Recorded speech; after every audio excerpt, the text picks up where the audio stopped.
कौसल्या सुप्रजा रामपूर्वा सन्ध्या प्रवर्तते उत्तिष्ठ नरशार्दूल कर्तव्यं दैवमान्निकम् उत्तिष्ठोत्तिष्ठ गोविन्द उत्तिष्ठ गरुडध्वज उत्तिष्ठ कमलाकान्ता त्रैलोक्यं मङ्गलं कुरु उत्तिष्ठोत्तिष्ठ गोविन्द उत्तिष्ठ गरुडध्वज उत्तिष्ठ कमलाकान्ता त्रैलोक्यं मङ्गलं कुरु मातः समस्त जगतां मधुकैटभारेः वक्षो विहारिणि मनोहर दिव्यमूर्ते श्रीस्वामिनि श्रुत जनप्रियदानशीले श्रीवेङ्कटेश दयिते तव सुप्रभातम् मातः समस्त जगतां मधुकैटभारेः वक्षो विहारिणि मनोहर दिव्यमूर्ते श्रीस्वामिनि श्रुत जनप्रियदानशीले श्रीवेङ्कटेश दयिते तव सुप्रभातम् तव सुप्रभातमरविन्दलोचने भवतु प्रसन्नमुखचन्द्रमण्डले विधिशङ्करेन्द्रवनिताभिरर्चिते वृषशैलनाथ दयिते दयानिधे अत्र्यादिसप्तऋषयः समुपास्य सन्ध्याम् आकाशसिन्धुकमलानि मनोहराणि आदाय पादयुगमर्चयितुम् प्रपन्नाः शेषाद्रिशेखर विभो तव सुप्रभातम् पञ्चाननाब्ज भव षण्मुखवासवाद्याः त्रैविक्रमादिचरितम् विबुधास्तुवन्ति भाषापतिः पठति वासरशुद्धिमारात् शेषाद्रिशेखर विभो तव सुप्रभातम् ईषत्प्रफुल्ल सरसीरुहनारिकेलपूगद्रुमादिसुमनोहर पालिकानाम् आवाति मन्दमनिलः सह दिव्यगन्धैः शेषाद्रिशेखर विभो तव सुप्रभातम् उन्मील्य नेत्रयुगमुत्तम पञ्जरस्थाः पात्रावशिष्ट कदलीफलपायसानि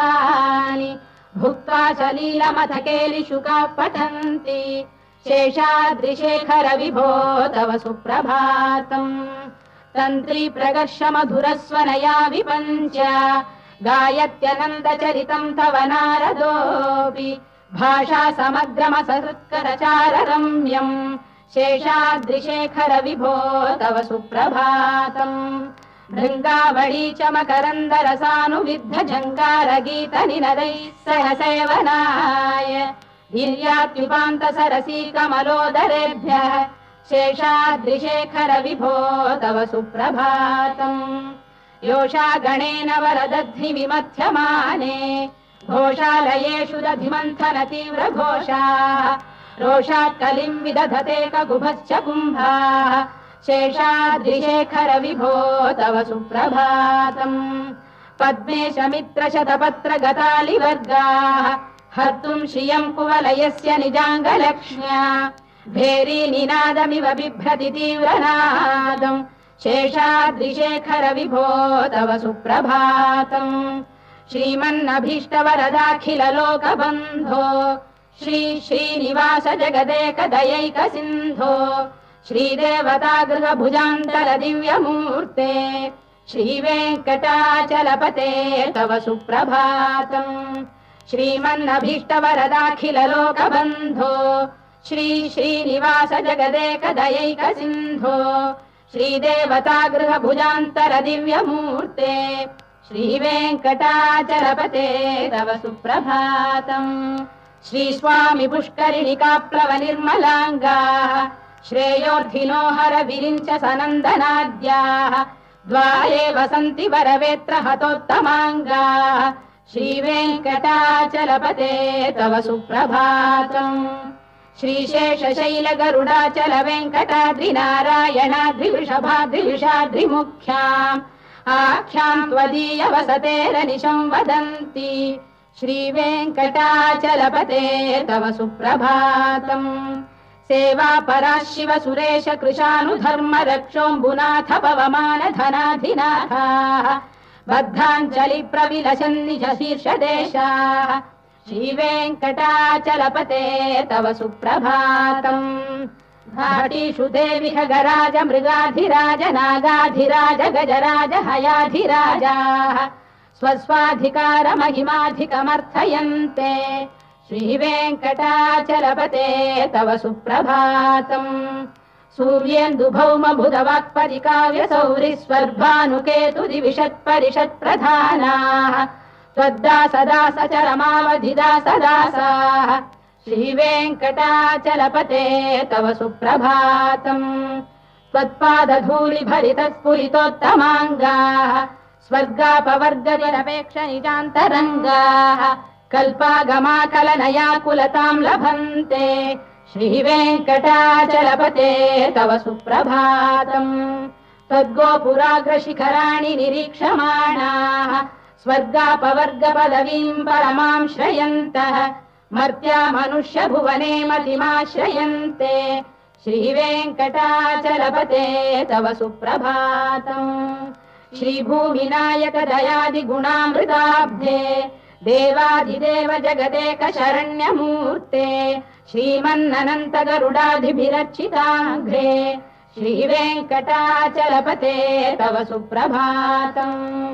श्रीपद्मनाभ पुरुषोत्तम वासुदेव वैकुण्ठमाधव जनार्दन चक्रपाणे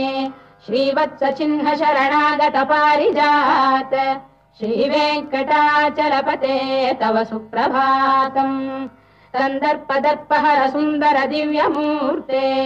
कान्ताकुजाम्बुरुह कुड्मललोल दृष्टे कल्याण निर्मल गुणाकर दिव्यकीर्ते श्रीवेङ्कटाचलपते तव सुप्रभातम् मीनाकृते कमठकोल नृसिंहवर्णिन्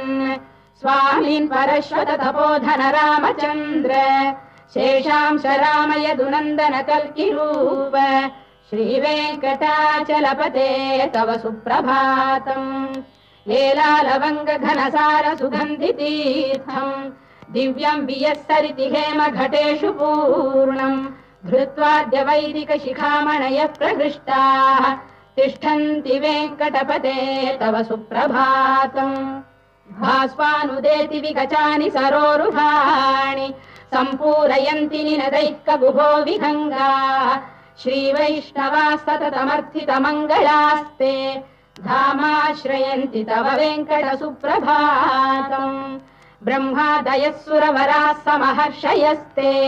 सन्तः सनन्दन मुखास्तव योगिवर्याः धामान्तिके तव हि मङ्गलवस्तु हस्ताः श्रीवेङ्कटाचलपते तव सुप्रभातम् लक्ष्मीनिवास निरवद्य गुणैक सिन्धो संसार सागर समुत्तरणैकसेतो वेदान्त वेद्य निज वैभव भक्त भोग्य श्रीवेङ्कटाचलपते तव सुप्रभातम् लक्ष्मीनिवास निरवद्य गुणैक सिन्धो संसार सागर समुत्तरणैकसेतो वेदान्त वेद्य निज वैभव भक्त भोग्य श्रीवेङ्कटाचलपते तव सुप्रभातम् इत्थम् वृषाचलपतेरिह सुप्रभातम् ये मानवाः प्रतिदिनम् पठितुम् प्रवृत्ताः तेषाम् प्रभात समये स्मृतिरङ्गभाजाम् प्रज्ञाम् परार्थसुलभाम् परमाम् प्रसूते इत्थम् वृषाचलपतेरिह सुप्रभातम्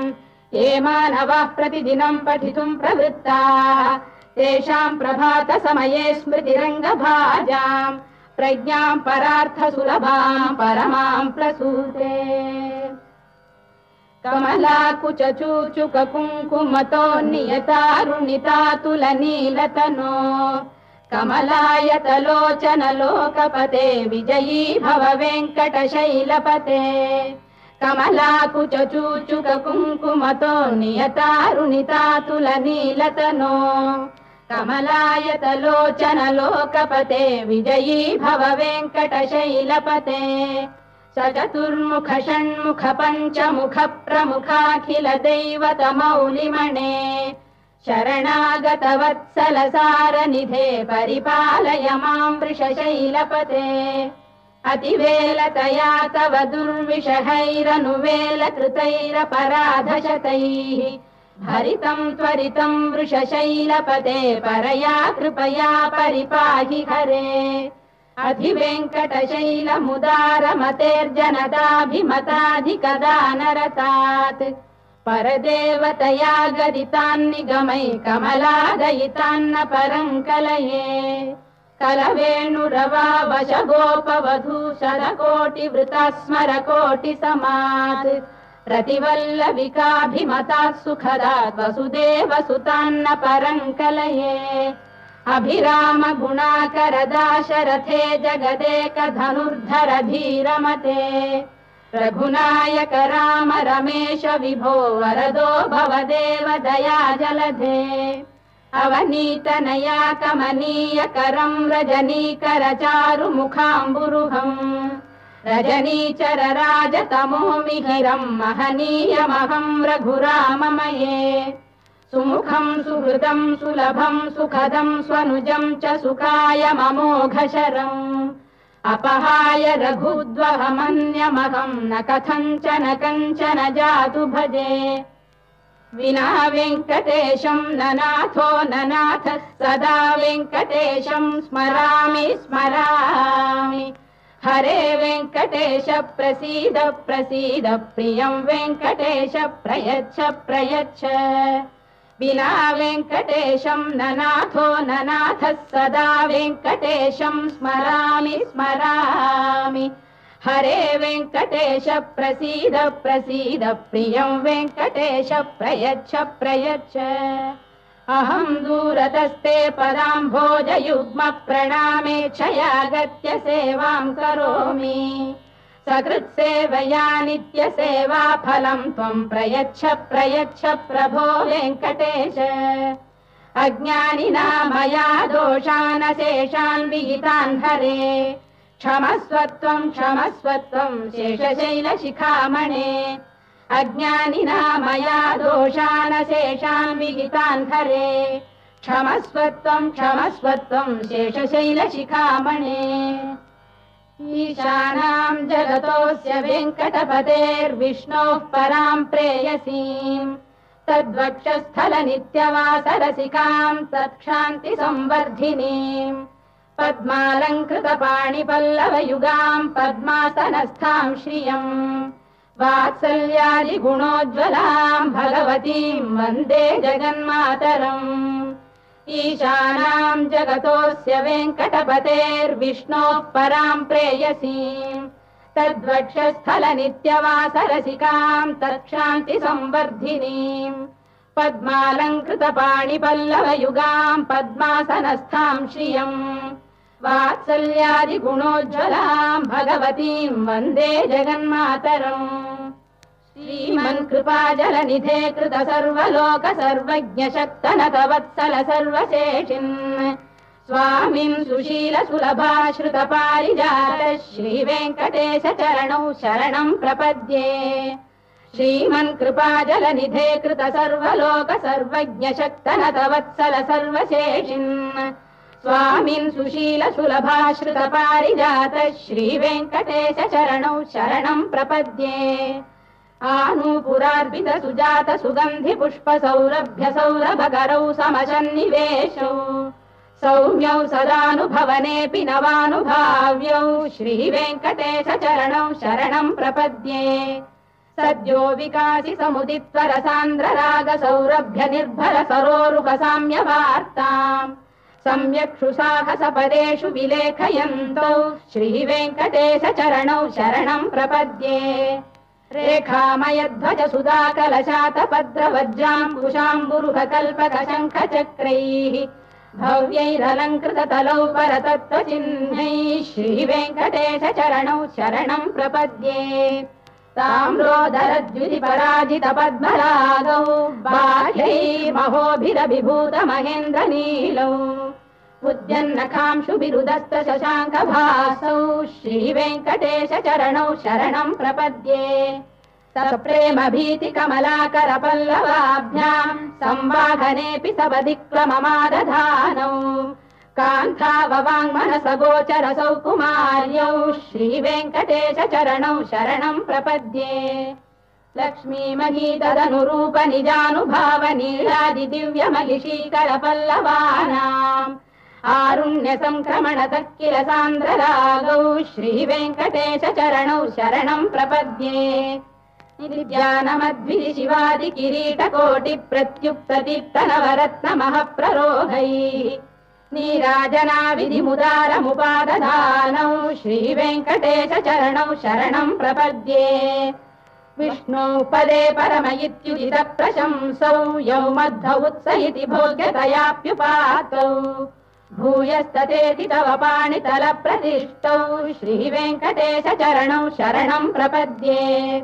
पार्थाय तत्सदृशसारथिना त्वयैव यौ दर्शितौ स्वचरणौ शरणं व्रजेति भूयोऽपि मह्यमिहतौ करदर्शितौ ते श्रीवेङ्कटेश चरणौ शरणं प्रपद्ये मन्मूर्धिकालियपणे विकटाटवीषु श्रीवेङ्कटाद्रिशिखरे शिरसि श्रुतीनाम् चित्तेऽप्यनन्यमनसां सममाहितौ ते श्रीवेङ्कटेश चरणौ शरणं प्रपद्ये अम्लानघृष्यदवनीतलकीर्णपुष्पौ श्रीवेङ्कटाद्रिशिखराभरणायमानौ आनन्दिताखिल मनोनयनौ तवैतौ श्रीवेङ्कटेश चरणौ शरणं प्रपद्ये प्रायः प्रपन्न जनता प्रथमावगाह्यौ मातुस्तनाविव शिशोरमृतायमानौ प्राप्तौ परस्पर तुलामतुलान्तरौ ते श्रीवेङ्कटेश चरणौ शरणं प्रपद्ये सत्त्वोत्तरैः सतत सेव्य पदाम्बुजेन संसारतारकदयार्द्रदृगञ्चलेन सौम्योपयन्तृमुनिना मम दर्शितौ ते श्रीवेङ्कटेश चरणौ शरणं प्रपद्ये सत्त्वोत्तरैः सतत सेव्य पदाम्बुजेन संसारतारकदयार्द्रदृगञ्चलेन सौम्योपयन्तृमुनिना मम दर्शितौ ते श्रीवेङ्कटेश चरणौ शरणं प्रपद्ये श्रीशश्रिया घटिकया त्वदुपाय भावे प्राप्ये त्वयि स्वयमुपेय दया स्फुरन्त्या नित्याश्रिताय निरवद्य गुणाय तुभ्यं स्यां किङ्करो वृषगिरीश न जातु मह्यम् श्रीशश्रिया घटिकया त्वदुपाय भावे प्राप्ये त्वयि स्वयमुपेय दया स्फुरन्त्या नित्याश्रिताय निरवद्य गुणाय तुभ्यं स्यां किङ्करो वृषगिरीश न जातु मह्यम् श्रियकान्ताय कल्याणनिधये निधयेऽर्थिनाम् श्रीवेङ्कटनिवासाय श्रीनिवासाय मङ्गलम् श्रियकान्ताय कल्याणनिधये निधयेऽर्थिनाम् श्रीवेङ्कटनिवासाय श्रीनिवासाय मङ्गलम् लक्ष्मी सविभ्रमालोकसुभ्रू विभ्रमचक्षुषे चक्षुषे सर्वलोकानां वेङ्कटेशाय मङ्गलम् श्रीवेङ्कटाद्रिशृङ्गाग्रमङ्गलाभरणाङ्ग्रये मङ्गलानां निवासाय श्रीनिवासाय मङ्गलम् सर्वावयव सौन्दर्य सम्पदा सर्वचेतसां सदा सम्मोहनायास्तु वेङ्कटेशाय मङ्गलम् नित्याय निरवध्याय सत्यानन्दचिदात्मने सर्वान्तरात्मने श्रीमद्वेङ्कटेशाय मङ्गलम् स्वतः सर्वविदे सर्वशक्तये सर्वशेषिणे सुलभाय सुशीलाय वेङ्कटेशाय मङ्गलम् परस्मै ब्रह्मणे पूर्णकामाय परमात्मने प्रयुञ्जे परतत्त्वाय वेङ्कटेशाय मङ्गलम् आकालतत्त्वमश्रान्तमात्मनामनुपश्यताम् अतृप्त्यमृतरूपाय वेङ्कटेशाय मङ्गलम् प्रायः स्वचरणौ पुंसां शरण्यत्वेन पाणिना कृपयादिशते श्रीमद्वेङ्कटेशाय मङ्गलम् दयामृततरङ्गिण्यास्तरङ्गैरिव शीतलैः अभाङ्गैः सिञ्चते विश्वं वेङ्कटेशाय मङ्गलम् श्रद्भूषाम्बरहेतीनां सुषमावकमूर्तये सर्वार्तिशमनायास्तु वेङ्कटेशाय मङ्गलम् श्रीवैकुण्ठविरक्ताय स्वामी पुष्करिणीतटे रमया रममाणाय वेङ्कटेशाय मङ्गलम् श्रीवैकुण्ठविरक्ताय स्वामी पुष्करिणीतटे रमया रममाणाय वेङ्कटेशाय मङ्गलम् श्रीमत्सुन्दरजामातृमुनिमानसवासिने सर्वलोकनिवासाय श्रीनिवासाय मङ्गलम् मङ्गलाशासनपरैर्मदाचार्य पुरोगमैः सर्वैश्च पूर्वैराचार्यैः सत्कृतायास्तु मङ्गलम्।